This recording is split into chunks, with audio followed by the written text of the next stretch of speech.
Trecho inicial do livro Nature, Human Nature and Human Difference, Race in Early Modern Philosophy, de Justin E. H. Smith, 2015, página 1 e 2. Em 1782, no diário de uma obscura sociedade científica holandesa, encontramos o relato da viagem de um marujo europeu à Costa Dourada da África algumas décadas antes. Na cidade de Achim, onde hoje é Gana, descobrimos que, em algum momento do final da década de 1750, David Henry Gallandard conheceu um homem que ele descreveu como sendo eremita e adivinho. Seu pai e uma irmã ainda estavam vivos, conta Gallandard, e viviam uma jornada de 4 dias em direção ao interior. Ele tinha um irmão que era escravo na colônia do Suriname. Até agora não é nada de excepcional nesse relato. Inúmeras famílias foram separadas pelo tráfico de escravos dessa maneira. Nós também aprendemos que a prática de adivinhação do eremita foi profundamente informada pela filosofia. Gallandard também não está usando esse termo em um sentido amplo. Somos informados de que o homem que ele conhece falava várias línguas: hebraico, grego, latim, francês, alto e baixo alemão, tinha muito conhecimento de astrologia e astronomia e da grande filosofia. De fato, descobrimos que esse homem havia sido enviado para estudar em Halle e em Wittenberg, onde em 1727 foi promovido a doutor em filosofia e mestre em artes liberais. De certa forma, houve inúmeros filósofos na África cujo status como tal não exigia o reconhecimento das instituições europeias nem a atribuição de posição. Em um entendimento mais restrito, no entanto, Anton Wilhelm Amo pode, com razão, ser considerado o primeiro filósofo africano da história moderna. Gallandard nos diz que, após a morte do mestre de Amo, Duque de Angus Wilhelm, o escravo filósofo ficou melancólico e decidiu voltar ao seu país de origem. O que Gallandard não menciona é que, entre a época da morte de August Wilhelm e a partida de Amo da Alemanha, um poema satírico e difamatório foi publicado em 1747 por um certo Johann Ernest Philipp. Não está claro se os eventos descritos no poema efetivamente ocorreram, mas isso é uma questão de importância secundária. Amo é acusado no poema de se apaixonar por uma certa Mademoiselle Astrine, uma morena alemã. Em algum momento, a deusa Vênus vem resolver o caso problemático, julgando sem compaixão que um mouro é algo estranho para donzelas alemãs. Ela então o condena a uma vida de tristeza. Você, Amo, está enganado. Com sua natureza vil, seu coração nunca ficará satisfeito. O julgamento da deusa, ou melhor, do autor que a criou, marca um forte contraste com tudo o que sabemos sobre a vida anterior de Amo. Em sua formação universitária, na avaliação de seus trabalhos de filosofia e de jurisprudência, na estima com que foi professor de Wittenberg e Jena, não há evidências de qualquer percepção por parte dos alemães de que suas origens africanas, muito menos sua cor de pele e outras características físicas, deveriam servir como um impedimento para que ele levasse uma vida plena e gratificante como pensador e como ser humano. Para colocar esse ponto de maneira um pouco diferente, não havia evidências que a natureza de Amo, Wesen, pudesse ser considerada algo distinto de seu coração, onde isto é entendido como uma substituição poética de alma, ou eu, e obviamente não como um órgão do corpo.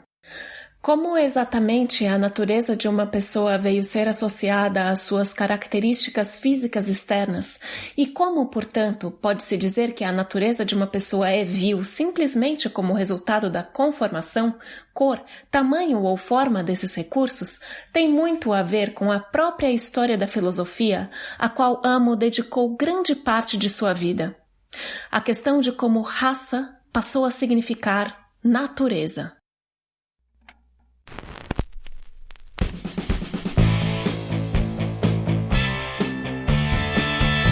Olá, esse é o podcast Filosofia Pop. Eu sou o Marcos Carvalho Lopes e aqui comigo está o Murilo Ferraz. Esse é o nosso episódio número 88 e recebemos o professor Fernando de Sá Moreira, da Universidade Federal Fluminense, para falar do filósofo William Afro Amo. Nesse episódio temos a tradução da primeira seção de introdução do livro Natureza, Natureza Humana e Diferença Humana, a raça no começo da filosofia moderna, do filósofo Justin Smith, interpretado pela atriz Maria Elisa. O Filosofia Pop é um podcast que aborda a filosofia como parte da cultura. A cada 15 dias, sempre às segunda-feiras, a gente vai estar aqui para continuar essa conversa com vocês.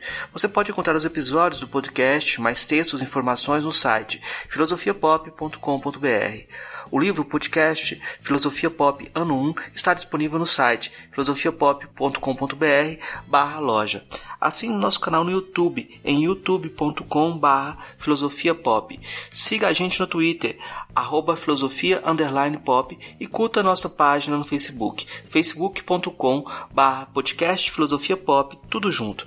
Você também pode mandar um e-mail para a gente no contato @filosofiapop.com.br. O podcast Filosofia Pop é um projeto independente, distribuído gratuitamente em todas as plataformas. Se você gosta do nosso trabalho, você pode ajudar o programa a cobrir os seus custos com edição, hospedagem e equipamentos. Para isso, assine o Catarse do Filosofia Pop em catarse.me/filosofia_pop. A contribuição mínima que pedimos é de R$5 mensais. Os apoiadores podem fazer parte da Taverna do Platão, um grupo de WhatsApp que reúne entusiastas do programa. Lá sempre rolam indicações de podcasts, conversas sobre diversos temas e também novidades sobre o programa. Venha fazer parte também. Se apoia a Filosofia Pop no Catarse e não recebeu a mensagem para entrar no grupo, entre em contato conosco para participar. Se você quer ajudar, mas não pode contribuir financeiramente, dê aquela força na divulgação do programa, compartilhe nas redes sociais, faça comentários e continue esse diálogo. Se na sua escola, universidade, terapia do sono o programa foi útil, não deixe de repercutir esse resultado. Pode salvar um dia e dar aquela energia para continuar a produção do podcast. Vamos então para a nossa conversa sobre William Afro Amo.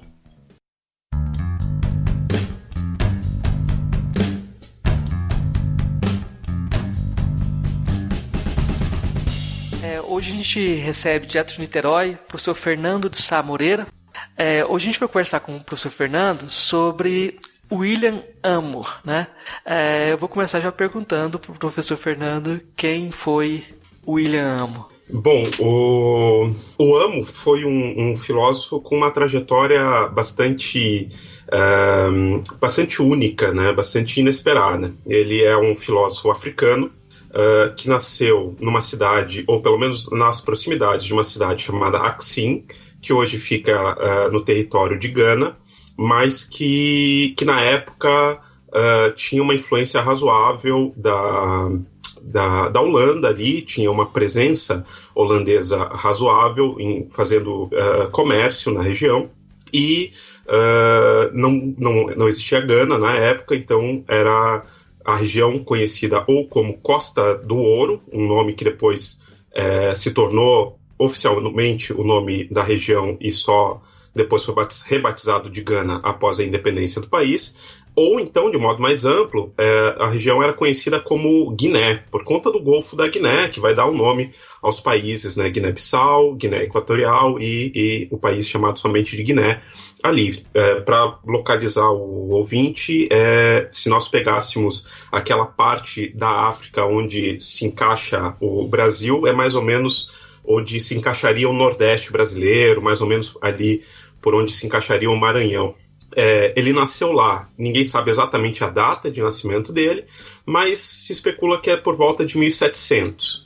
E ainda criança, ele é levado para a Europa, muito provavelmente escravizado.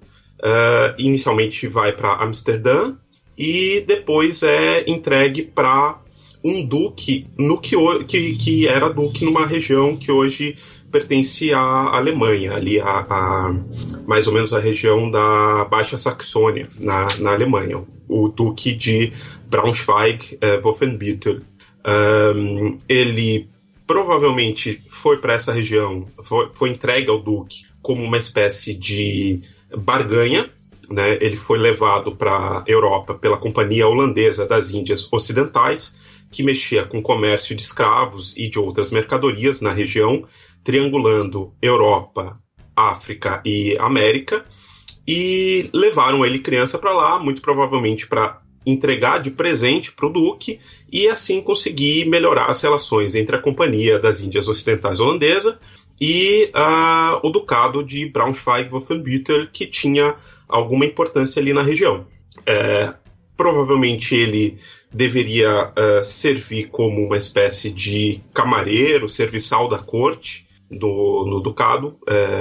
É muito provável que ele tenha de fato trabalhado dessa forma durante algum tempo, mas ele acaba acessando educação, uma educação de muita qualidade, e se destaca. E nisso ele, depois de um certo tempo, já com 20 e poucos anos, é liberado e até mesmo financiado pela corte para estudar. Então ele acaba indo estudar direito, história, filosofia e outras ciências na Universidade de Halle, na Alemanha, ali já no Principado vizinho, mas depois vai passar também pela Universidade de Wittenberg e mais tarde pela Universidade de Jena. Se torna um doutor em filosofia, produz algumas obras ainda na região que atualmente é a Alemanha, e ao final da vida ele opta por retornar à África. Então a gente sabe que já por volta de 50 anos de idade, 45, 50 anos de idade, ele redige uma carta para a Companhia Holandesa das Índias Ocidentais e exige que ele seja levado de volta para o lugar de onde ele tinha sido inicialmente traficado.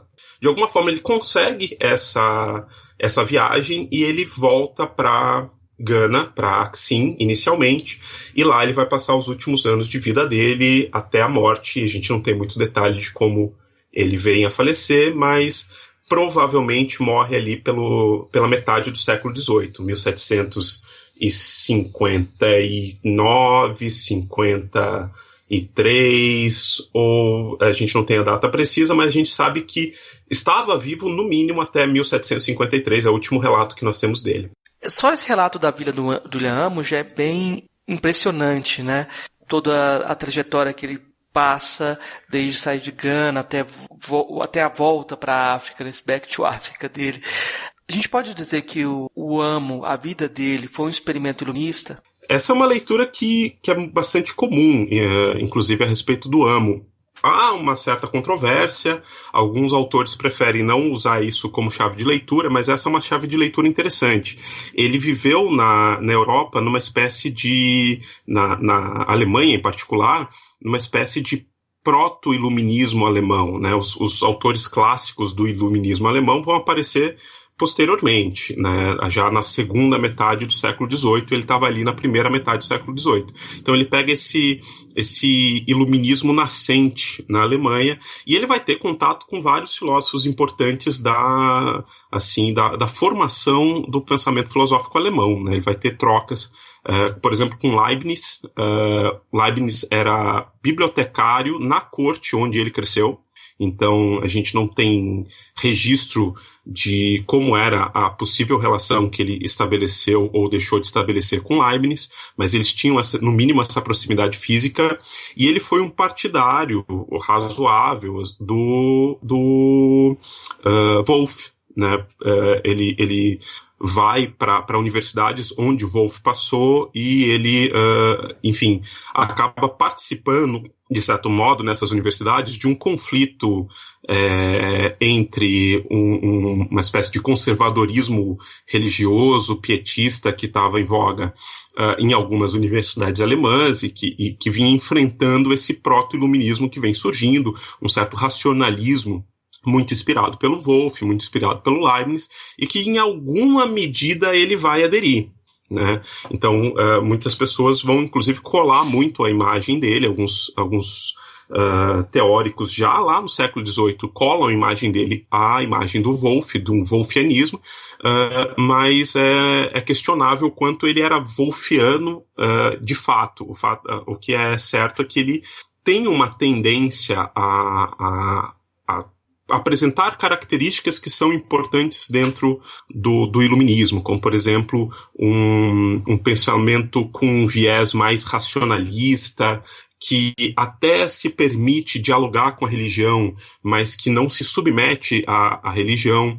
Ele tem uma formação que parece dizer respeito a um homem do iluminismo como uma formação muito ampla. Ele estudou filosofia, certamente, tem textos e passagens dos seus textos que são mais propriamente ou exclusivamente da filosofia, só que ele também estudava história, direito, ciências naturais. Ele tem alguns registros de aulas que ele dava na universidade que mencionam ele falando sobre astronomia, até mesmo astrologia, que na época tinha um outro viés, uma outra abordagem, e outras percepções que hoje a gente chamaria de científicas, ou algumas delas até mesmo de pseudociência, mas que, de modo geral, mostram como ele tinha um olhar amplo e queria, ao pensar, abarcar diversas tendências, o que, de modo geral, a gente associa muito ao próprio iluminismo. Então, parece não só que o Amo, no mínimo, bebe dessa fonte do que poderia ser um iluminismo, mas ele também alimenta essa fonte. Ele é um desses pensadores que estão produzindo na Alemanha e permitindo que ganhe força na Alemanha uma visão que posteriormente a gente vai chamar do iluminismo alemão. Tá certo. Eu acho que seria interessante a gente comentar um pouco sobre as obras do Amo, né? Porque além de ter essa formação muito erudita, ele defendeu teses que abalavam o lugar comum por tocar em temas bem polêmicos, não populares. Por exemplo, a dissertação dele de 1729 sobre o direito dos negros africanos na Europa é uma marca desse tipo de ousadia. O que a gente sabe sobre essa dissertação? O que o Amo defendia nesse texto? Bom, as obras do Amo, antes de falar do texto em específico, elas são um problema que a gente tem, no sentido de que a gente não sabe exatamente quantas obras ele produziu. Nós sabemos que ele produziu, no mínimo, 3 obras. E dessas 3 obras, nós temos preservada 2. Né? Em 1729, ele produziu um texto que, eventualmente, não pode ser que ele não tenha sido publicado na forma de livro. Isso tem sido debatido por alguns teóricos, alguns comentadores, mas eu particularmente acho esquisito que esse texto não tenha ganhado uma forma publicada, tenha ficado só na forma manuscrita. De qualquer forma, esse texto é perdido, chamado Sobre o Direito dos Negros na Europa. Esse texto está perdido, a gente tem relatos sobre ele, mas a gente não tem o texto em si. Nós temos um texto sobre a impassividade da mente humana, que é lá de 1734, e de 1738 existe um texto cujo título é algo como, a tradução seria algo como o Tratado do Sóbrio e Correto Filosofar. Esse texto é uma obra muito mais densa, mas que curiosamente ganhou menos repercussão historicamente. Esses são os textos que a gente sabe que ele escreveu, que a gente tem algum registro, ou o texto inteiro preservado, ou pelo menos registro de que ele existiu com comentários sobre as ideias que ele estava defendendo ali, mas não está excluída a hipótese de que existam outros textos não descobertos. Né? Boa parte do que a gente sabe sobre o Amo hoje foi com base em pesquisa de arquivos. Pessoas, principalmente na década de 60, depois da independência de Gana, deixa eu até voltar e contar essa história um pouco melhor. O Amo é esquecido e relembrado historicamente em vários momentos. E, num determinado momento desses esquecimentos e relembranças, ele ganha um especial sentido para Gana. Né? Gana tinha acabado de se tornar um país independente. O presidente de Gana, que também é filósofo, chamado Kwame Nkrumah, se interessa pela história do Amo e, naquele momento, ele estava se afastando do Reino Unido e se aproximando da União Soviética, se aproximando do socialismo-comunismo.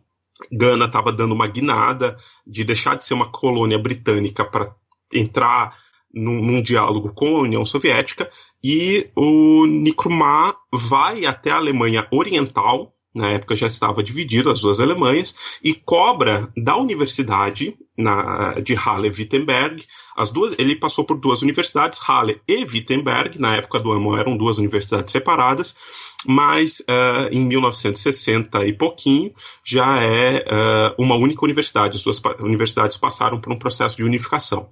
Então ele vai lá na Universidade de Halle-Wittenberg e cobra dos intelectuais da Alemanha Oriental e dos dirigentes da Alemanha Oriental que haja um resgate da história desse filósofo negro que viveu e passou por ali. A meu ver, os dirigentes veem nisso, inclusive, uma abordagem interessante de sinalizar para a África o quanto a União Soviética, a Alemanha Oriental, o socialismo, o comunismo saberiam dialogar melhor com o problema da diversidade étnico-racial e começam a estudar e publicar a história do Amo. Antes disso, você tem algumas iniciativas, você tem algumas pessoas levantando a história dele. E muito do que a gente sabe começou a surgir, começou a aparecer nesse momento. Alguns intelectuais africanos vão para a Alemanha Oriental e se jogam nos arquivos para tentar encontrar informações que digam respeito ao Amo, e muita coisa inédita aparece naquele momento. Mas a gente não tem como afirmar 100% que ainda não, que a gente conseguiu descobrir tudo sobre o Amo que está lá perdido nos arquivos alemães e mesmo nos arquivos em Gana, porque nosso último registro do Amo é de 1753, mas nós não sequer sabemos quantos anos ele viveu depois disso. Nós não sabemos se ele produziu obras filosóficas em África depois do seu retorno. Então a gente tem essas 3 obras filosóficas que foram produzidas na Alemanha, que se encontram preservadas, mas inclusive até o século XX, só 2 delas eram melhor conhecidas, que eram as 2 primeiras. A disputa filosófica de 1729 sobre o direito dos negros na Europa e a dissertação de 1734 sobre a impassividade da mente humana. Então pode ser que apareçam mais coisas daqui para frente. Eu tenho a impressão que agora tem havido um interesse sempre renovado na figura do Anton Wilhelm Amo e novas coisas podem aparecer, mas por enquanto o que a gente sabe são dessas 3. Em 1729, o Amo tem aí por volta dos seus 29, 30, 25 anos, está mais ou menos nessa faixa etária, de 25 a 30 anos.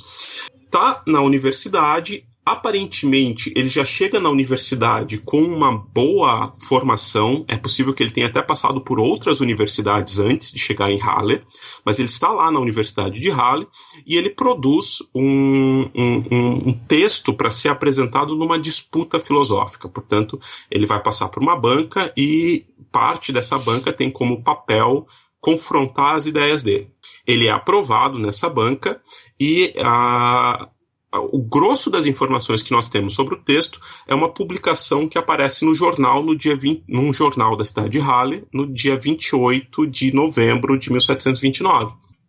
E basicamente se diz o seguinte a respeito do texto: faltam muito os detalhes da argumentação do Amo, mas que ele teria empreendido uma investigação filosófica para saber qual era o direito dos negros na Europa, e ele lançou mão nessa investigação principalmente de duas ciências, do direito e da história, o que chama a atenção porque parece que ele deixa de lado, ou pelo menos deixa em segundo plano, fazer uma argumentação, por exemplo, que não era de todo incomum na época, a partir da Bíblia.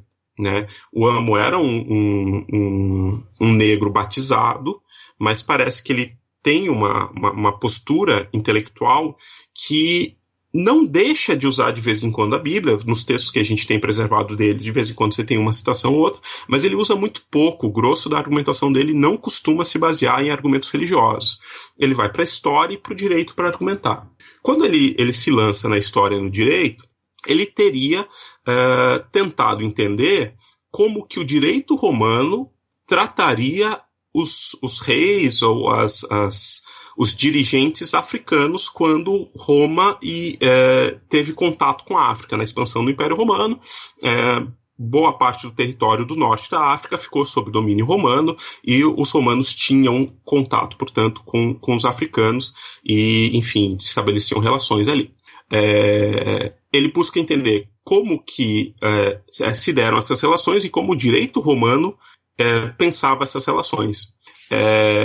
A partir disso, ele tenta extrapolar as reflexões para pensar como que a Europa deve agir em relação aos negros, como que a Europa contemporânea, no caso dele em 1700 e pouquinho, na primeira metade do século XVIII, como que ela deve pensar necessariamente, por conta das relações históricas de Europa e África, o direito ou a falta de direito de cristãos europeus terem escravos.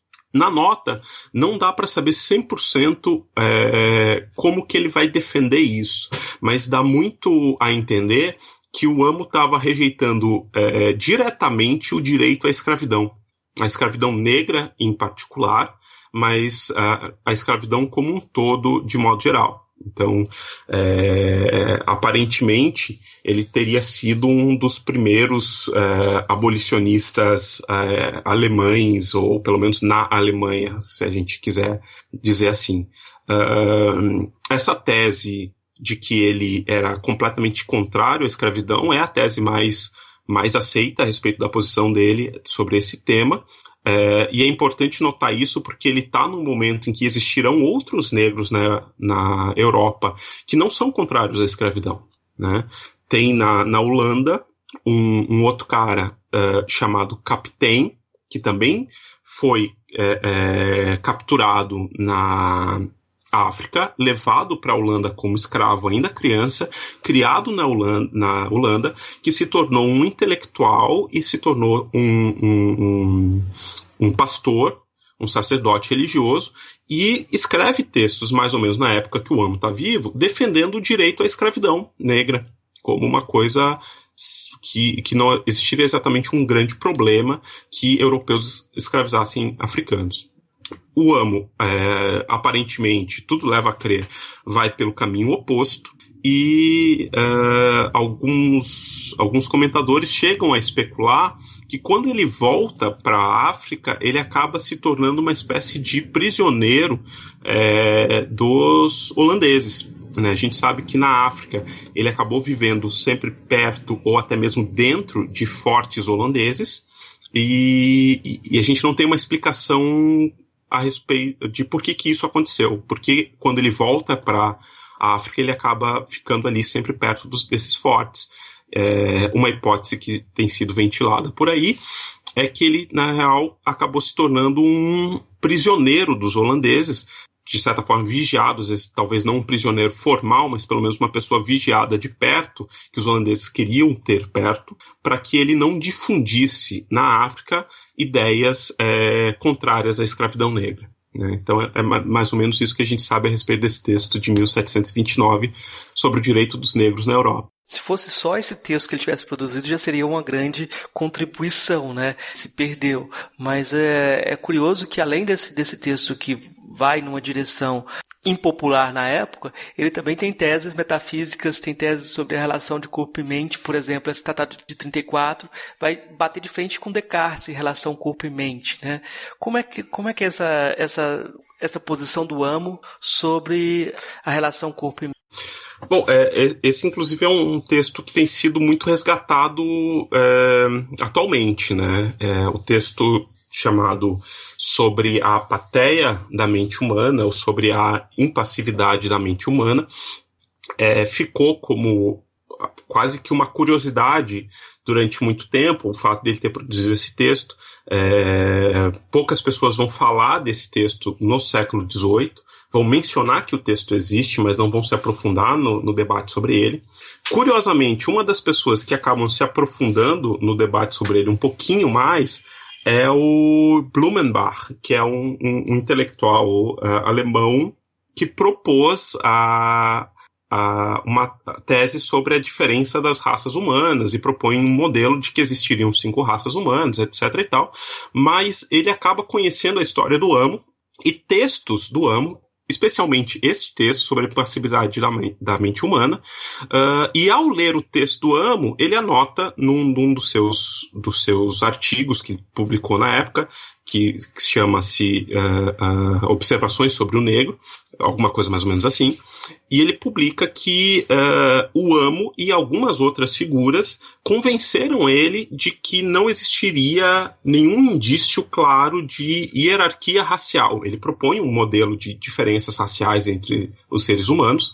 Em alguns textos mais antigos ele propunha hierarquias de que existiriam raças inferiores e superiores, e o negro seria inferior, mas o contato com esse texto do Amo parece convencê-lo do contrário, né? Junto com o contato de algumas outras histórias também que ele vai recolhendo de outros negros que estão circulando na Europa naquele período. O Blumenbach é um dos poucos que se aprofundam no texto e falam um pouquinho do texto no século XVIII, já lá no finalzinho do século XVIII. Isso ele escreve em 1790 e qualquer coisinha, já quase século XIX. O século XIX ignora praticamente esse texto, e no século XX esse texto começa a ser retomado, mas eu diria que principalmente agora, no século XXI. Estão explorando os sentidos desse texto, principalmente agora, estamos explorando, né? A primeira tradução desse texto, esse texto é escrito em latim, originalmente, mas a primeira tradução é de 1964, se eu não me engano. É traduzido para o francês, para o inglês e para o alemão, e em conversa com um dos pesquisadores, eu acho que ele é inglês, mas ele trabalha na Alemanha também, que estão fazendo um certo resgate do Amo nesse momento. Parece que vão sair algumas traduções novas do texto para o inglês. Eu sei que saiu em 2010 uma tradução para o francês, etc. Então é um texto ainda muito interessante, porque nós podemos explorá-lo muito ainda. É um texto que é quase que uma pedra bruta da onde a gente poderia extrair muitas coisas. Bom, basicamente nesse texto ele defende uma tese de relação entre corpo e alma que diz que a alma ela é impassível, né? Isso quer dizer que a alma é incapaz de receber paixões, de receber afetos, de ser afetada, em última instância. A alma é sempre algo ativo. A alma é sempre algo que age e nunca algo que recebe. Portanto, na relação corpo e alma, nós não poderíamos jamais escrever um texto como o do Descartes, que fala das paixões da alma. A alma não tem paixões, né? A alma não sofre afetos, né? As sensações, a capacidade de ser afetado no caso da tese que o Amo está defendendo, é algo específico do corpo. E aí um grande problema é entender, afinal de contas, então, como que a alma se dá conta dos afetos do corpo. Essa terminologia não está forte no texto do Amo, é de um comentador, mas ele fala de uma relação desigual entre o corpo e a alma, uma relação em que a alma vai buscar ativamente no corpo as paixões que o corpo sente. E por isso a alma tem capacidade de ser consciente das paixões que nós sentimos. Mas não faz sentido para o Amo falar que a alma sofre alguma coisa. A alma sempre é ativa, está sempre ligada com a ideia de consciência, de atividade, de vontade e assim por diante, né? Só pode ser alvo de afetos, né, de recepção de sensações, o corpo, ou também aquilo que ele chama de aquilo que está vivo. E aí é interessante observar como o Amo é bastante interdisciplinar, né? Ele está falando isso no texto dele e dialogando diretamente com Descartes, mas ele também estabelece diálogo com fisiologistas da época, fisiólogos da época, né? Então ele não se resume a fazer um debate interno, metafísico dentro da filosofia. Existe um debate metafísico ali dentro sobre o que é a alma, qual é a relação da alma com o corpo, o que seria Deus. Tem um debate rápido sobre como nós poderíamos entender o espírito divino, quais seriam as relações e semelhanças entre o espírito ou a alma humana e o divino, mas além disso ele está debatendo com a ciência da época dele. Então ele defende uma tese que eu acho super engraçada e ao mesmo tempo interessante, de que a alma, o corpo só pode sentir, só pode ter sensações porque é vivo. Só aquilo que é vivo pode ter sensações. E só pode ser vivo aquilo que tem circulação sanguínea. O que é interessante, porque é um dos debates já presentes, por exemplo, no discurso do método do Descartes, quando ele dedica, se eu não me engano, a quinta parte do discurso do método a falar sobre as ciências empíricas e dá fartos exemplos sobre circulação sanguínea. E esse tema da circulação sanguínea interessa ao Amo também. Mas significa que ele está dizendo que a alma não é exatamente viva, no mesmo sentido, pelo menos, de que o corpo é vivo, né? Enfim, ele cria essa proposta filosófica a respeito dessas relações e entra nesse debate com a tradição filosófica europeia, entra com debate com a ciência europeia, inclusive o comentário do Blumenbach lá 50 anos depois, 60 anos depois da publicação desse texto, é justamente no sentido de dizer que o Amo era um intelectual que estava antenado com as inovações científicas do tempo dele, estava muito inteirado daquilo que estava sendo produzido sobre o que hoje a gente chamaria de biologia, mas também tem uma outra faceta que eu acho interessante de abordar a respeito desse texto, que diz respeito à africanidade do Amo, né? O Amo é um filósofo africano porque nasceu em África, mas alguns vão argumentar de que ele não é africano, ou pelo menos que a sua filosofia não é africana, porque ele produz filosofia com uma linguagem europeia, escrevendo em latim, dialogando com autores europeus, e, portanto, ele seria um filósofo africano por nascimento, mas cuja filosofia seria alemã, né? Eu diria que essa é uma leitura, no mínimo, problemática da figura do Amo, né? Por mais que ele tenha produzido na Alemanha, a gente precisa observar o quanto que a filosofia alemã aceitou ele como um filósofo alemão ou o rejeitou. E a sensação que eu tenho é que ele foi rejeitado pelos alemães, não foi tratado como um igual, pelo menos a partir da segunda metade do século XVIII para frente. Mas, além disso, ele parece ter levado para a filosofia dele aspectos de algo que a gente poderia chamar de uma africanidade que ele jamais rejeitou, né? O Amo é um cara que não rejeitou a africanidade dele conscientemente e talvez não tenha rejeitado também inconscientemente. Ele chega na Europa e é batizado com o nome de Anton Wilhelm, né? Antônio Guilherme. E quando ele é batizado, não menciona-se no batismo o sobrenome que ele mantém, que é Amo, que é um sobrenome africano da região de Gana. Tem pessoas com esse sobrenome até hoje lá.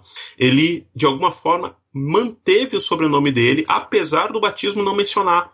A confirmação de fé dele, ele era protestante, então passava depois por uma confirmação de fé, também não menciona o sobrenome dele e ele mantém. Quando ele assina sempre como Anton Wilhelm Amo. Mantém sempre a afirmação da sua africanidade. E, além de assinar como Amo, ele frequentemente complementa a assinatura dele como africano da Guiné, africano da região da Guiné, né, como Anton Wilhelm Amo Guinéa Afer. Ele mantém sempre essa africanidade presente em alguma medida. E aí tem um outro filósofo de Gana, contemporâneo, chamado Kwasi Wiredu, que chama a atenção de um detalhe curioso. Ele como um ganês, falante de uma língua semelhante à língua do Amo. O Amo supostamente nasceu numa etnia de Gana chamado Nzema. O Wiredu não era dessa etnia, era de uma outra etnia, se eu não me engano ele era Ashanti, mas de uma etnia linguisticamente próxima. A língua Nzema e a língua Ashanti são muito próximas uma da outra, e ele resolve analisar como que as línguas Akan, as línguas Ashanti e Nzema, como essas línguas tratam da questão corpo e alma. E ele chama a atenção de que em línguas Akan, nas línguas da região ali de Gana, não faz sentido dizer que a alma sente alguma coisa. Isso é sempre um papel do corpo, jamais da alma, que é justamente a tese que o Amo está defendendo. Né? A gente não sabe com quantos anos exatamente ele chega na Europa, mas as teses mais aceitas é que ele chegou com pelo menos 4 anos de idade e talvez tenha chegado com 7, 8 anos de idade, talvez até um pouquinho mais. Ou seja, por mais que ele ainda fosse muito jovem, a estrutura linguística Nzema já estava presente nele. Com 3 ou 4 anos ele já sabe falar, ele já sabe se comunicar em língua Nzema. Durante a vida dele, ele provavelmente esqueceu conscientemente a língua. Quando ele volta para a África, provavelmente ele reaprendeu. Há indícios de que ele tenha voltado a falar a língua local. Mas, independente de ter esquecido e voltado a falar, é muito provável que a estrutura da língua, de alguma forma, tenha permanecido no inconsciente dele, de alguma forma, tenha influenciado o próprio modo como ele se desloca no mundo europeu. Então, por mais que ele tenha crescido na Alemanha, é de se questionar o quanto que a própria filosofia dele, ainda que revestida em configurações da filosofia alemã do século XVIII, o quanto que essa filosofia não pode estar também permeada e alimentada pelas vivências africanas dele, mesmo que ainda se remetam a uma infância muito remota. Né?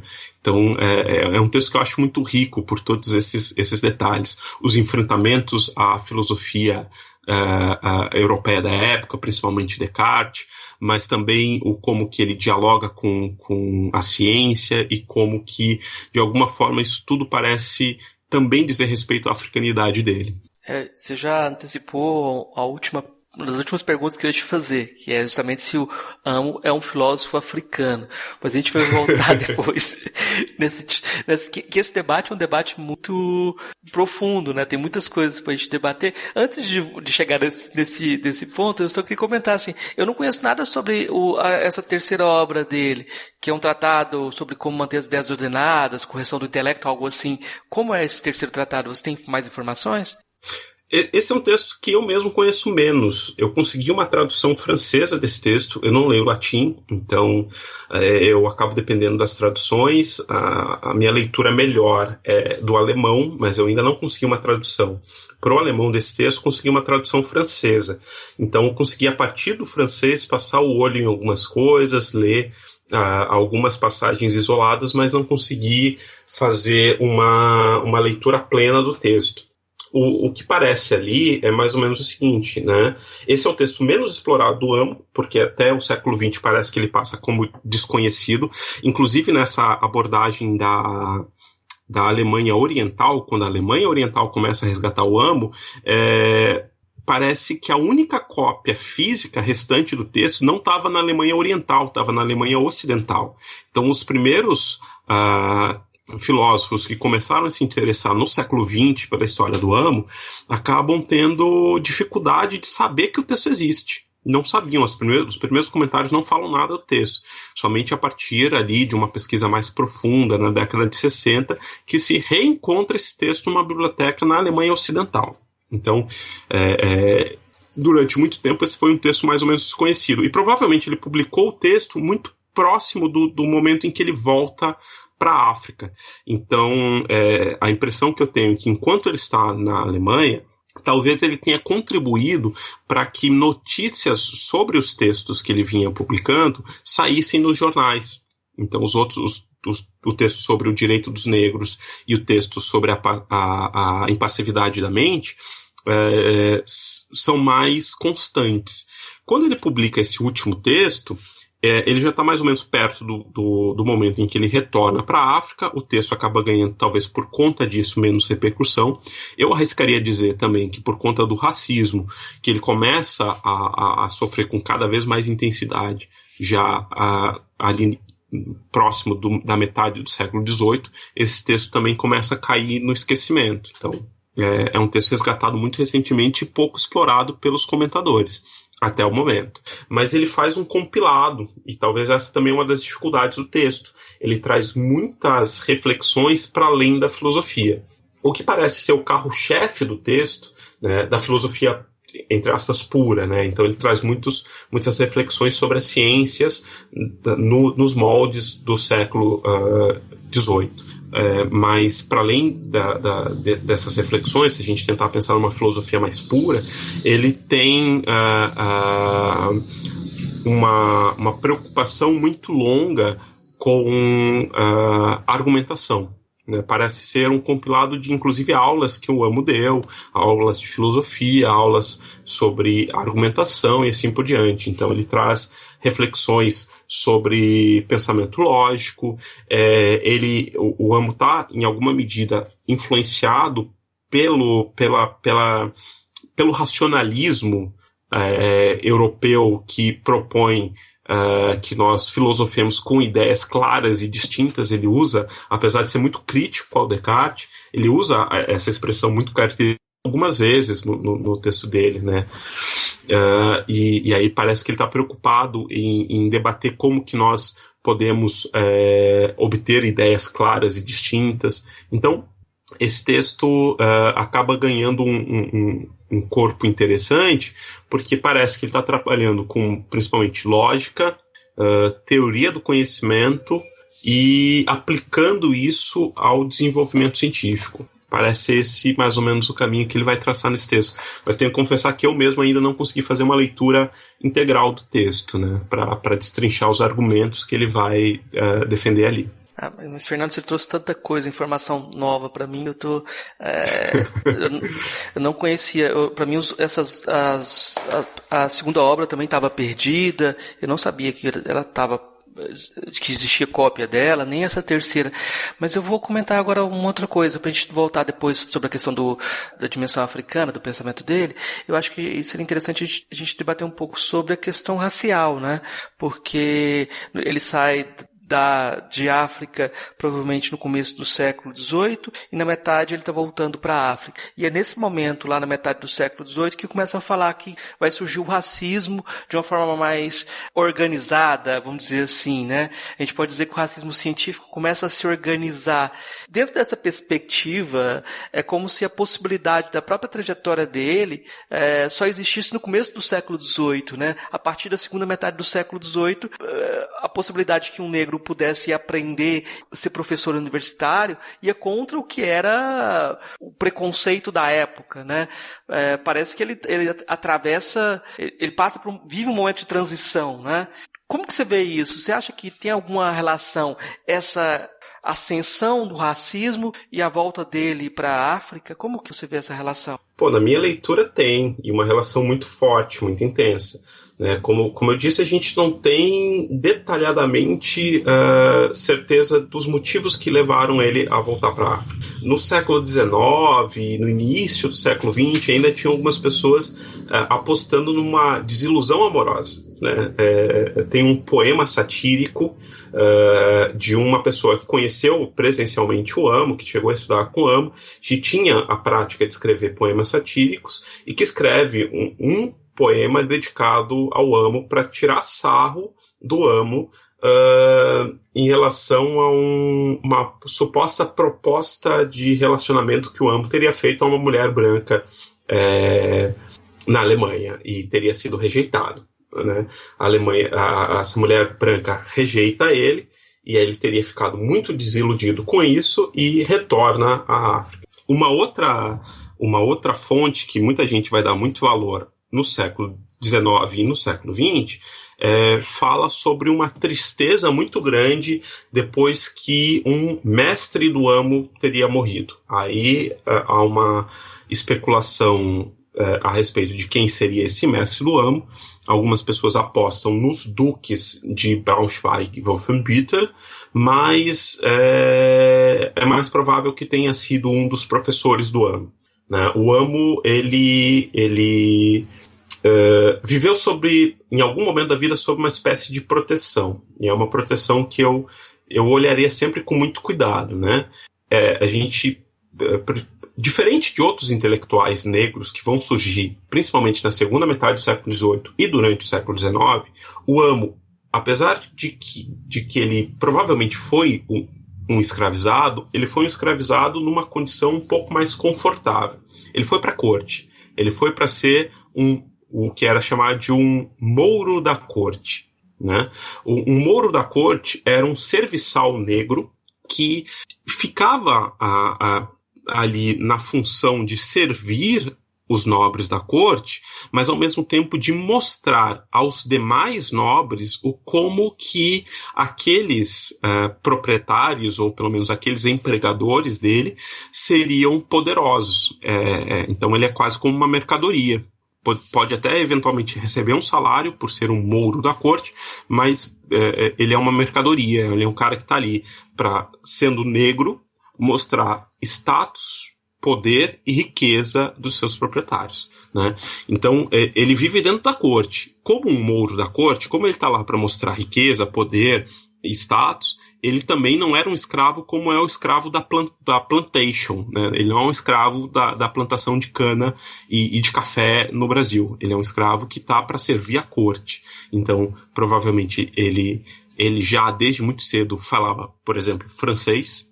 Ele chega na Universidade de Halle já falando latim, mas eu arriscaria dizer que muito provavelmente desde muito pequeno ele aprendeu a falar francês e alemão, obviamente alemão por ser a língua local, francês por ser a língua da corte, latim posteriormente para acessar a universidade, né, por ser a língua intelectual. Então ele está vivendo num momento em que o escravo, ou vou colocar aqui entre aspas, o semi-escravo na Europa, não é o escravo da plantation, não é o escravo da senzala, como a gente imagina no Brasil.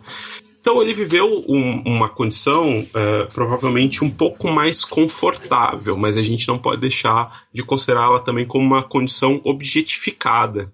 Né? Um mouro da corte é mais um objeto, uma mercadoria, um objeto de luxo do que uma pessoa. Enfim, com o passar do tempo, ele vai para a universidade e ele é financiado, né, porque a universidade precisava ser paga, os estudos precisam ser pagos, ele é financiado pelos duques. Então, de alguma maneira, ele conseguiu articular isso com os duques, seja porque os duques tinham interesse em fazer uma espécie de experimento, de saber até quanto um negro era capaz de aprender, ou qualquer outra coisa, mas ou por amizade, ou sei lá, como que se cultivou uma relação de respeito, eventualmente, entre os dois, entre os duques de Braunschweig e ele, mas ele vai estudar financiado. Ele inicialmente teria sido dado pela Companhia Holandesa das Índias Ocidentais para o duque Anton Ulrich, que era já um homem velho. Não demora muito, em 1714, se eu não me engano, ele morre, antes do amo ir para a universidade. E ele fica aos cuidados do filho do Ulrich, né? Ele fica aos cuidados do August Wilhelm. Então, inclusive, os nomes dele vêm daí. Anton, ele ganha pelo Anton Ulrich, e Wilhelm pelo August Wilhelm, que era filho do duque anterior. Né? Ele vai para a universidade e os registros mostram que ele, de alguma forma, foi financiado pela corte. Né? Mas logo que o terceiro duque que ele vai ter contato, que é o August Wilhelm, é o Rudolf. Agora esqueci o primeiro nome, era o Ludwig Rudolf, que também era filho do Anton Ulrich. Logo que o Rudolf morre, em 1730 e qualquer coisinha, um pouquinho depois de 34, acho que ele morreu em 36, 37, o amo fica completamente abandonado no mundo, né, em termos de financiamento. Então, muitas pessoas olham para a história do amo para falar como os duques foram alemães ali, foram bondosos e financiaram ele e tudo mais, e como ele vivia uma condição melhor do que de um escravo porque ele tinha esse financiamento, o que em parte é verdade. Mas a gente não pode esquecer que ele, ao mesmo tempo, dependia da boa vontade desses duques, né? Era viver como um negro no mundo de brancos. Como um negro no mundo de brancos, ele acaba precisando dessas proteções. E na ausência dessas proteções, ele fica desamparado. O último duque de Braunschweig-Wolfenbüttel que protege ele é o Ludwig Rudolf, que é um dos filhos do duque original que recebeu ele, e assim que esse cara morre, também já era um pouco mais velho, assim que ele morre, uma outra dinastia de duques entra, ele não tinha descendentes, pelo que eu lembro, alguma coisa acontece, a linhagem se rompe, um outro grupo assume o poder e abandonam completamente o amo. Então, a partir daí, ele provavelmente já não tinha uma situação confortável de vida, passa a viver uma situação bastante desconfortável, né? E a gente sabe disso porque ele começa a pedir para as universidades que aceitem ele como professor sem que ele tenha que pagar taxas, né? A gente tem alguns registros de cartas que ele manda para a universidade, passam pelos conselhos universitários para aprovar ou não a petição dele de ser professor sem o pagamento de taxas. A gente tem isso, por exemplo, em relação à Universidade de Iena, né, mencionando literalmente que se não aceitarem, não tem como pagar.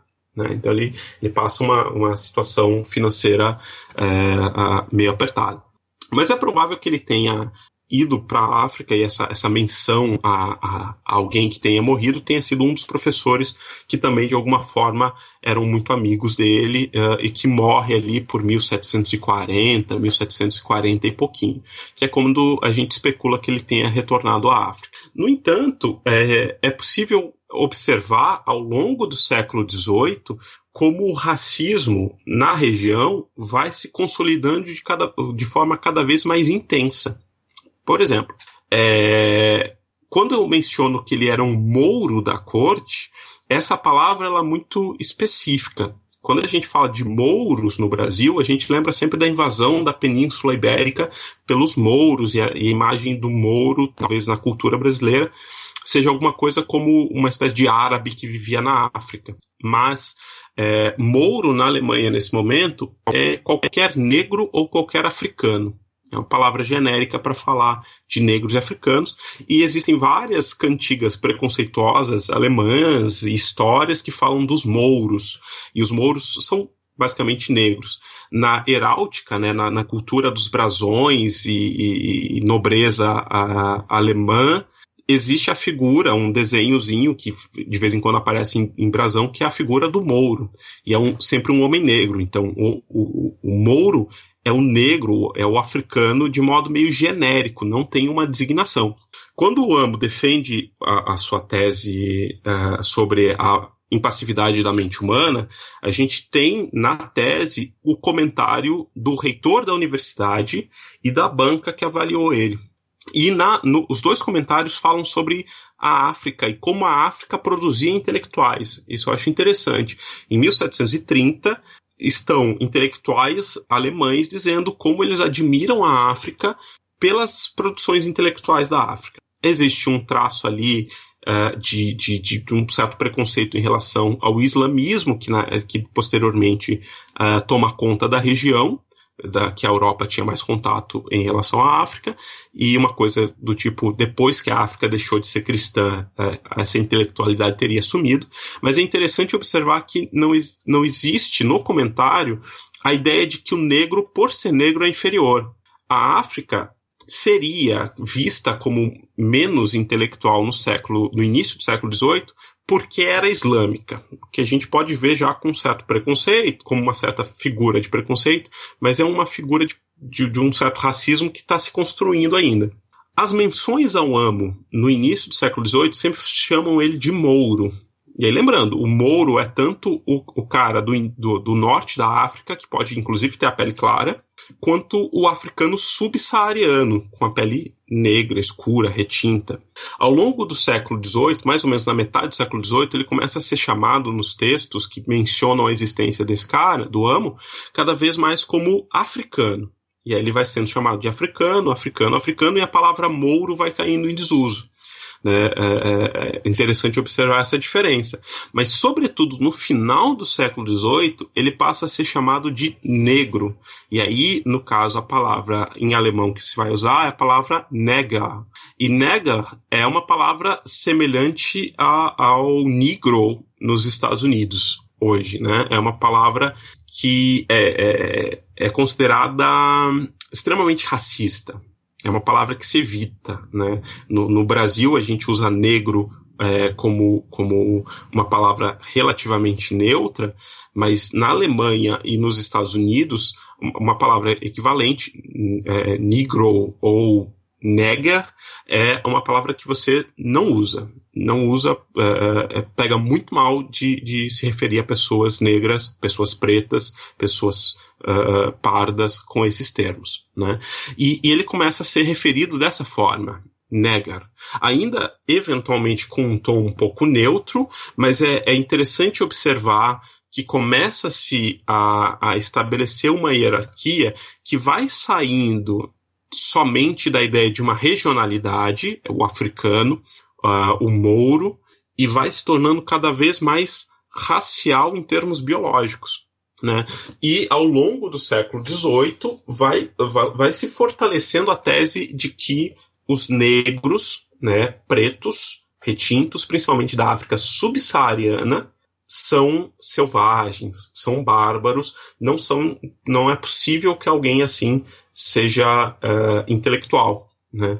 Ao fim do século XVIII, a gente tem lá o texto do Blumenbach defendendo que os negros, não há indícios de que os negros sejam inferiores aos brancos, mas esse texto é exceção. Inclusive, o próprio Blumenbach já tinha defendido antes a tese de que eles eram diferentes e que os brancos eram intelectualmente superiores aos negros, né? Então, existe essa construção do racismo ao longo do século XVIII e as menções ao amo são muito evidentes nesse sentido, né? É lá no final do século XVIII que o Kant vai citar o Hume numa passagem famosa em que o Hume vai estabelecer qualquer coisa do tipo: jamais houve um único negro que tenha obtido destaque intelectual. Há brancos que eram pobres e com poucos recursos que, depois que obtiveram educação, se destacam intelectualmente. Jamais na história houve um único exemplo de um negro que tenha obtido relevância intelectual. Veja, o Amo tinha passado pela Alemanha há pouquíssimas décadas antes do Kant referendar essa passagem do Hume, né? Não fazia muito tempo em que você tinha tido um intelectual que basicamente em todas as menções a ele, elogiam ele. No século XVIII, na primeira metade, principalmente do século XVIII, eu jamais encontrei, pelo menos até agora, uma única menção negativa ao Amo. É sempre uma menção positiva.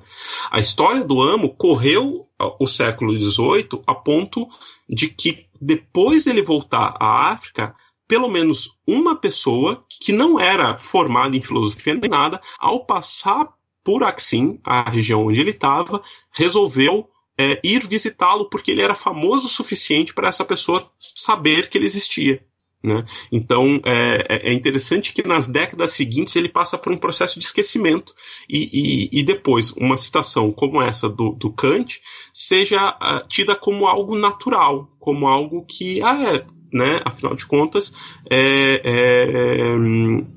né, será que existem negros intelectuais? Será que é possível que algum negro se destaque intelectualmente? Parece que eles são naturalmente inferiores, né? Esse esquecimento ele é muito marcante, e observar como esse esquecimento vai operando na figura do Amo permite a gente perceber como que se vai construindo dentro das academias um pensamento racial que não só estabelece a existência de raças diferentes, mas como estabelece a hierarquia dessas raças e nega para o negro qualquer traço de intelectualidade. E como isso vai se tornando consenso, como isso vai se tornando algo naturalizado, né? O caso do Amo eu acho muito significativo, mas o caso de outros intelectuais também é. A gente tem o caso, por exemplo, de um intelectual que passou pela Suíça, mais ou menos na mesma época. Ele teria nascido por volta de 1720, na Nigéria, foi levado para a Suíça, não, desculpa, para a Áustria, ainda jovem, e foi batizado como Ângelo Soliman, ou Soliman.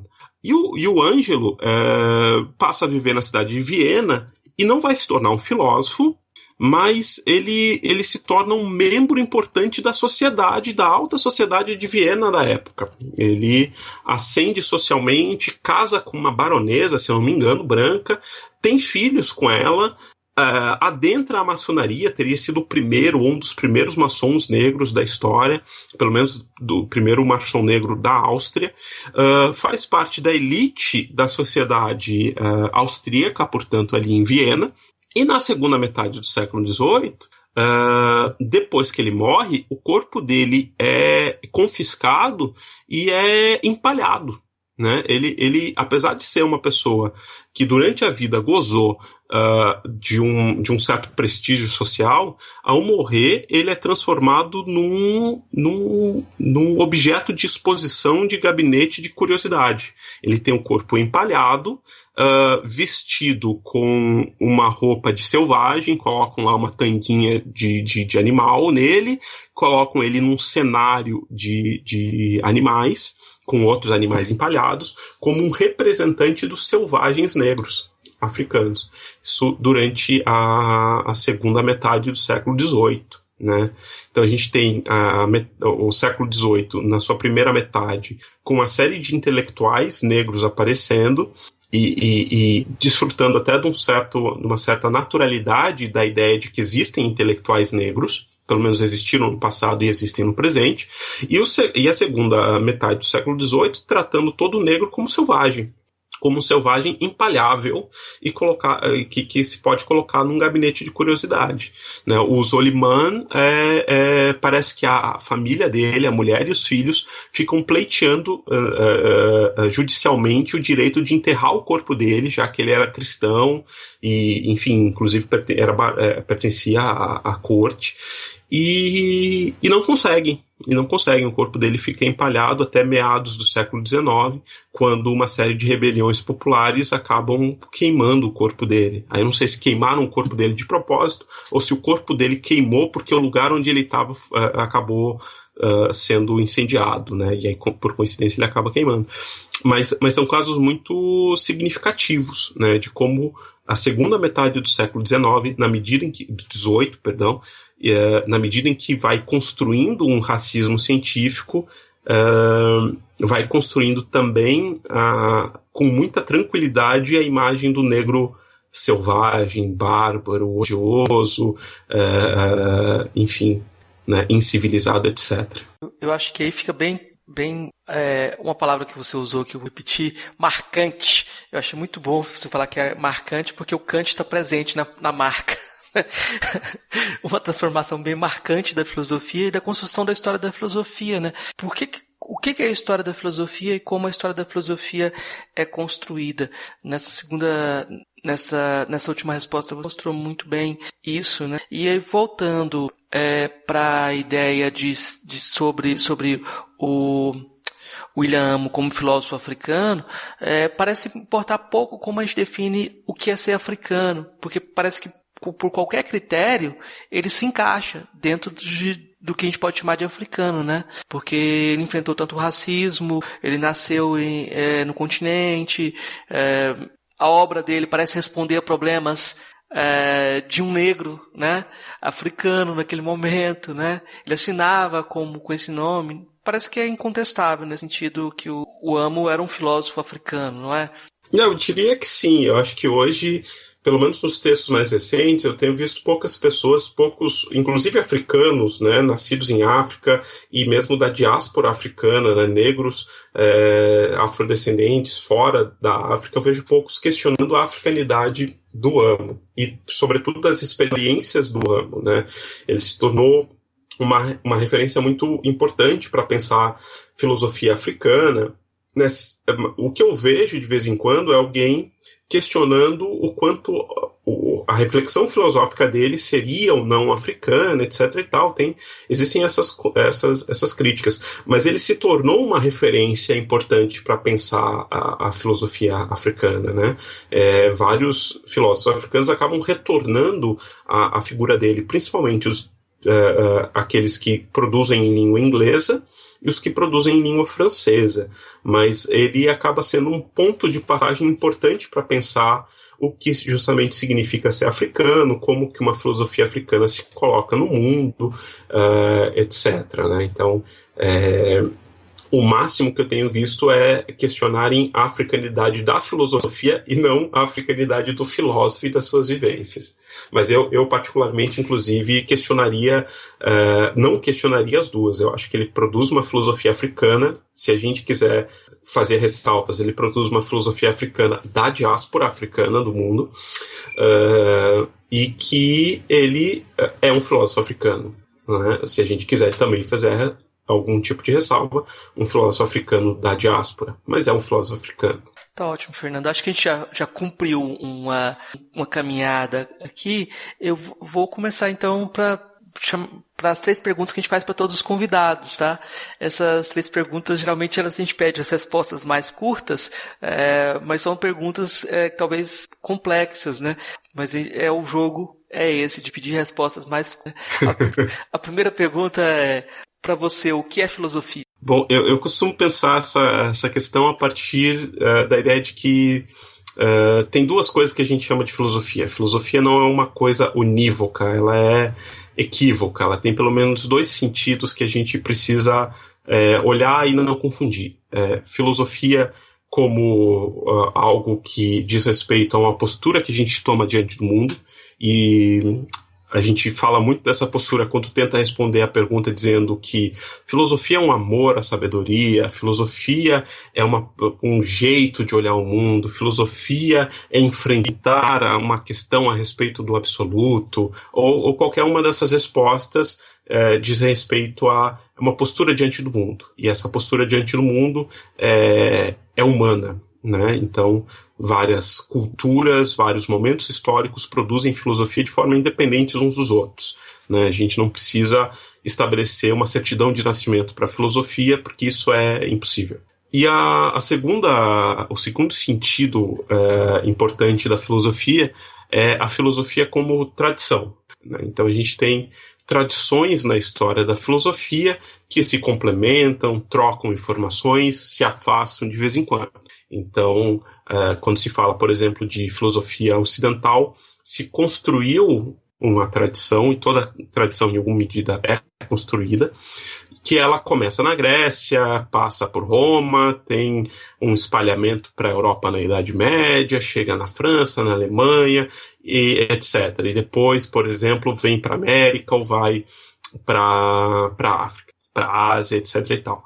Mas confundir as 2 coisas e achar que filosofia é somente a tradição, e especificamente a tradição ocidental, no meu ponto de vista, é uma forma racista de ver a questão, né? Você tem várias tradições filosóficas e elas se entrecruzam em vários momentos, aprendem uma com a outra e se afastam. Daqueles que você conheceu pessoalmente, qual filósofo ou filósofo que mais lhe impressionou? Bom, não sou uma pessoa que tenha conhecido pessoalmente a maior parte dos filósofos mais famosos e tudo mais, mas tem 2 filósofos que eu considero muito interessantes e que pude conhecê-los pessoalmente, que eu mencionaria aqui brasileiros, inclusive, é o Renato Nogueira, que está aqui no Rio, que eu tive a oportunidade de conversar algumas vezes só, mas que tenho acompanhado a produção dele. Acho uma produção muito interessante. Acho que ele, inclusive, fez já um Filosofia Pop lá no início. enfim, eu acho que ele é uma pessoa que tem feito uma produção fascinante. E uma outra pessoa, o Antônio Edmilson Pascoal, que tem uma produção sobre filosofia ocidental, trabalha principalmente com Nietzsche, mas é uma pessoa que tem uma abertura e uma flexibilidade para trabalhar também com outros temas e dialogar outros temas, inclusive com filosofia africana, que me deixa sempre muito feliz. Então, mencionaria os dois. E qual a sua filósofa ou filósofo favorito? Aí eu sou um pouco infiel nessas questões e eu sempre vou trocando com o tempo qual é aquele que eu considero meu favorito. Então, no momento, o meu favorito é o Amo, é o Anton Wilhelm Amo, porque é o cara que tem chamado mais minha atenção, que tem me instigado a pensar coisas com ele e a partir dele, usando ele como uma ferramenta para pensar questões contemporâneas, etc. Então, neste momento eu amo e provavelmente daqui a algum tempo eu vou pensar em alguns outros. Tá ótimo. Agora vamos para as indicações. O que você trouxe para indicar para nossos ouvintes? O que você indicaria em termos de música, livro? O que você quiser indicar? Tá certo. Eu vou indicar 2 textos e um site. Eu vou indicar um texto do Renato Nogueira. Não sei se está fácil de encontrar ele novo agora, mas chama-se O Ensino da Filosofia e a Lei 10.639. É um texto já um pouco mais antigo, mas em que o Renato Nogueira tem a oportunidade ali de trabalhar com vários temas instigantes e apresenta vários filósofos africanos e filósofas africanas que eu acho que todo mundo que trabalha com filosofia deveria conhecer, pelo menos de nome, não deveria estranhar quando encontrasse o nome dessas pessoas. E um segundo texto é o livro Memórias da Plantação, Episódios de Racismo Cotidiano, da filósofa e pensadora Grada Quilomba, né? Ela não tem a formação especificamente em filosofia, mas eu chamaria ela de filósofa sem maiores problemas. E esse texto me interessa de indicar nesse momento porque, inclusive, ela é uma filósofa negra em diáspora na Alemanha, né? Ela cresceu em Portugal, tem ascendência de Cabo Verde, se eu não me engano.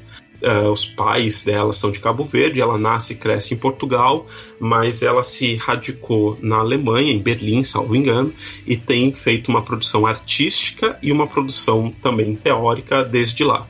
O livro é a tese de doutorado dela, que ela publicou, se não me engano, um doutorado inclusive de letras ou coisa parecida, mas é uma tese muito instigante.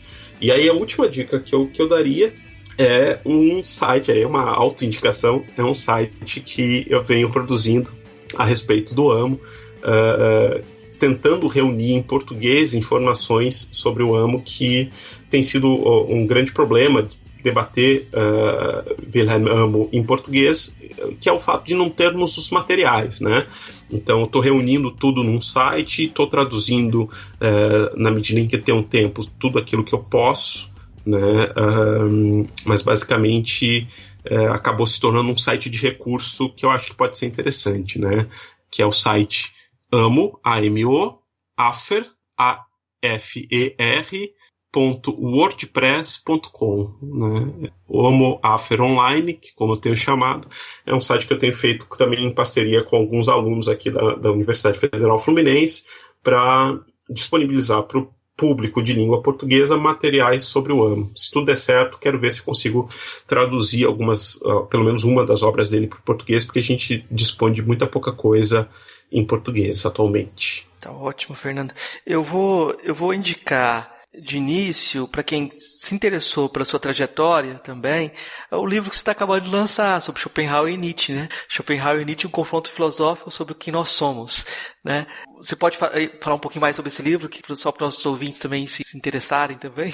Legal. Posso sim, claro, com certeza. Bom, esse livro é resultado da minha tese de doutorado, defendida lá em 2015, uma trajetória que eu fiz trabalhando com esses filósofos, né, Schopenhauer e Nietzsche, e o que mais me interessava, sempre me instigou, é a ideia de confronto filosófico, né? Eu comecei minha trajetória com Schopenhauer e depois entendi que eu não ficaria satisfeito se eu passasse a minha vida inteira trabalhando somente um filósofo. Existiam questões que eu precisava buscar, que interessavam a mim, que eu entendia que um filósofo jamais responderia, e eu não queria fazer da filosofia uma ocupação meramente técnica, destinada a promover uma carreira e etc e tal. Então, com o passar do tempo, eu fui sentindo a necessidade de agregar pesquisas em outros filósofos. Tinha já desde a minha graduação interesse por filosofia africana e tive muita dificuldade de conseguir materiais e empreender alguns estudos que eu consegui fazer na época, mas pouca coisa. Então, quando chegou na época do mestrado, sempre tive interesse por Nietzsche e resolvi agregar o debate com Nietzsche. E por mais que o debate entre Nietzsche e Schopenhauer seja meio óbvio, é um debate que se faz pouco com profundidade. Então, resolvi fazer dentro de um conceito que me interessa muito, que é o conceito de identidade pessoal. Então, fui me jogar nesses dois filósofos e entender como que a gente pode fazer o diálogo entre eles a esse respeito. O que nós somos, como sabemos que nós somos isso e não aquilo, e talvez mais importante ainda, o que nós vamos nos tornando, como nós vamos nos tornando, para usar uma expressão famosa do Nietzsche, como alguém se torna aquilo que se é, né? Que é uma expressão que acho que se dá pouca importância para ela, porque ela tem no mínimo um paradoxo, né? A ideia de colocar numa mesma frase o vir a ser, tornar-se, e o ser, né? O que se é, o que já é preciso que de alguma forma se conquiste. Essa ideia me cativava em alguma medida, e eu fui fazer essa investigação ali. De alguma forma continuo fazendo, porque o Amo também nos traz essas questões o tempo todo, né, sobre as nossas identidades. O Amo e aquilo que se fez do Amo, né, os comentadores que posteriormente vão olhar para ele, inclusive nós mesmos. Eu acho que é um ponto de união entre a filosofia africana e a filosofia da Grécia Antiga, essa ideia de você chegar a ser quem você é a partir da noção de destinação, de um destino que você constrói, de um destino que você constrói. Parece paradoxal, mas é isso, né? Parece que é um ponto de que as duas perspectivas têm em comum a filosofia grega antiga e a filosofia de várias correntes africanas. Eu vou indicar só mais um texto que não está em português, mas eu vou indicar porque eu acho que converge para as coisas que a gente está falando, que é o livro do Juan Antonio Piais, o último, As Mentiras que Nos Unem, que eu acho que amarra um pouco esse jogo, porque ele trabalha sobre identidades, o discurso sobre as diversas identidades que nós temos e como elas se acoplam, e tem uma referência, um trabalho muito grande sobre o Amo nesse texto. Ele trata o Amo como um exemplo dessa construção da ideia de identidade racial, né? Então seriam essas as indicações. Então, Fernando, muito obrigado pela sua entrevista. Vou deixar espaço aberto então para você falar sobre o seu trabalho, divulgar o que você quiser, para a gente fechar esse nosso diálogo. Tá certo, Marcos. Eu agradeço bastante o convite, agradeço bastante o diálogo, acho que é muito importante. Eu estava sempre bastante ansioso para poder dialogar sobre o Amo, que é um filósofo que, em língua portuguesa, a gente conhece muito pouco. Toda a produção, inclusive as pequenas menções, são muito recentes e no entanto, existe toda uma tradição de debate sobre ele e a partir dele a possibilidade de pensar outras coisas. Então, fico muito feliz de poder fazer isso aqui.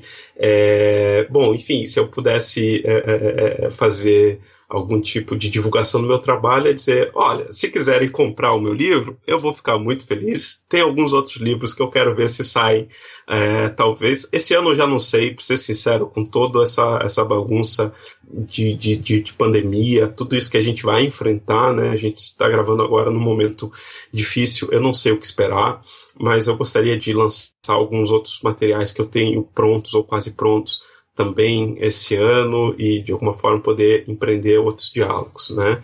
Eu tenho produzido sobre o tema de racismo, de raça, pensando a relação de estudo com a filosofia, o que a filosofia pode fazer para que a gente aprofunde o debate racial e, sobretudo, a superação do racismo no Brasil. Estou sempre aberto a que a gente possa conversar. Se quiserem, entrem em contato comigo. Vou divulgar, inclusive, meu Twitter, que é um universo que eu entrei agora, estou conhecendo agora. Mas se quiserem dialogar, vamos dialogar juntos, é necessário. Meu Twitter, a minha arroba é Samoreira, tudo junto, S-A Moreira, F.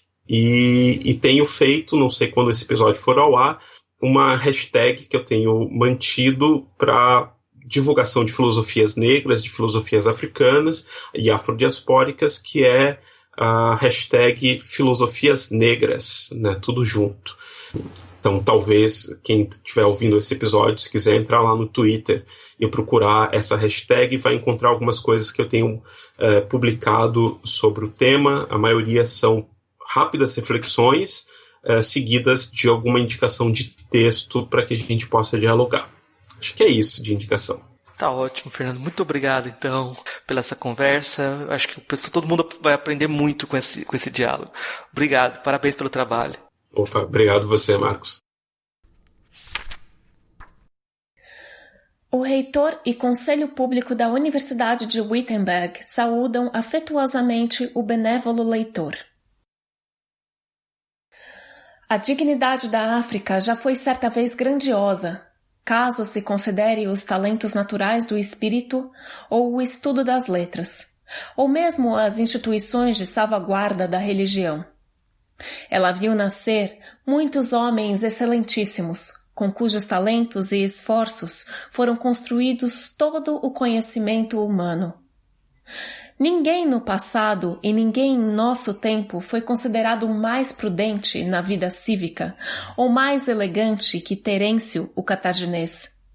Até mesmo Platão, em seus diálogos socráticos, nos assegura que Apuleio de Mandaura possuía tanto discernimento a respeito do segredo das coisas.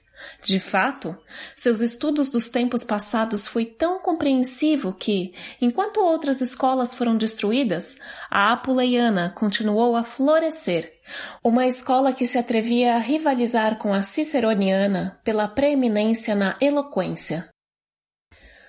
Também, no tocante aos ensinamentos cristãos, quão grandes foram os homens que vieram da África. Entre os mais distintos é suficiente mencionar Tertuliano, Cipriano, Arnóbio, Optato de Mileve, Agostinho. O refinamento de todas essas almas rivaliza com a sabedoria de todas as gentes. E, finalmente, com quão grande fé e constância em favor da integridade das coisas sagradas seguiram os doutores africanos com seus memoriais, seus atos, seu martírio e seus concílios.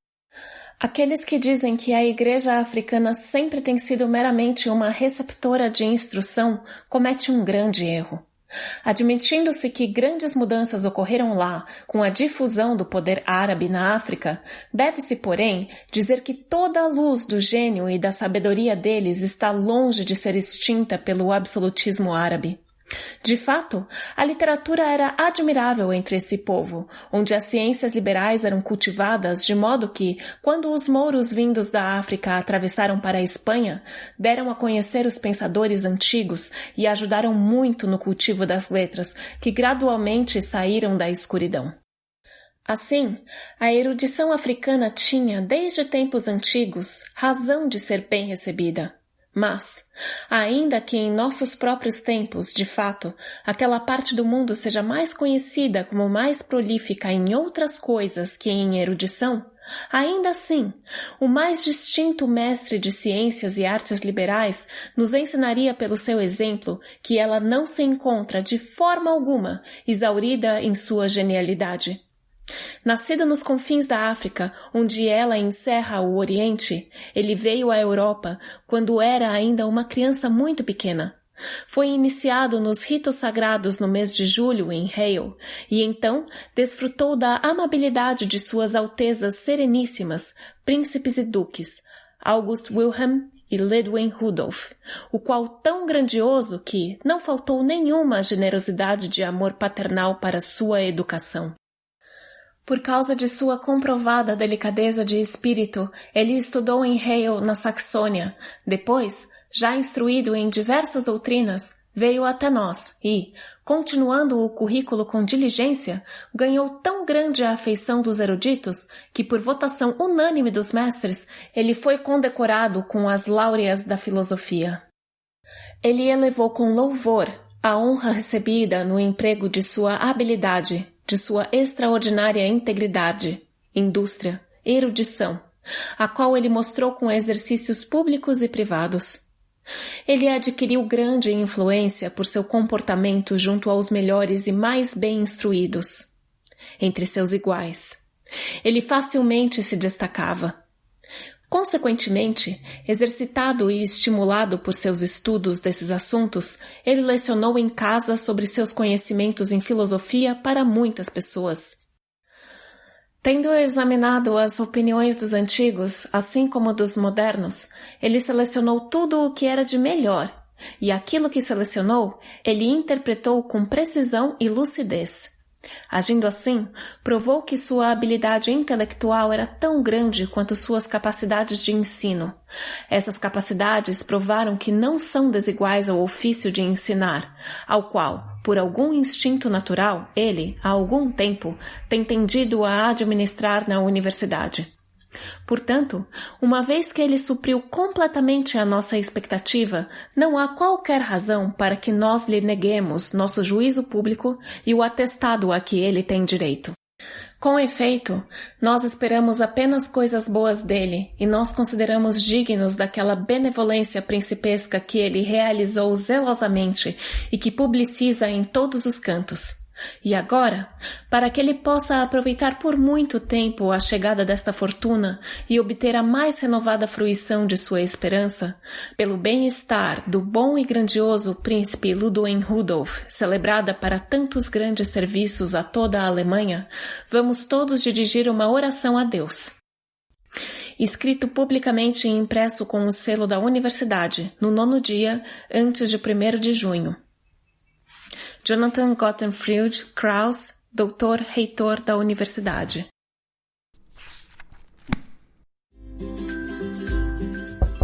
Ei, gostou do nosso episódio? Apoia a gente lá no Catarse, é só R$5 por mês, o preço de um cafezinho. Ajuda a gente a continuar divulgando a filosofia no Brasil. catarse.me/filosofia_pop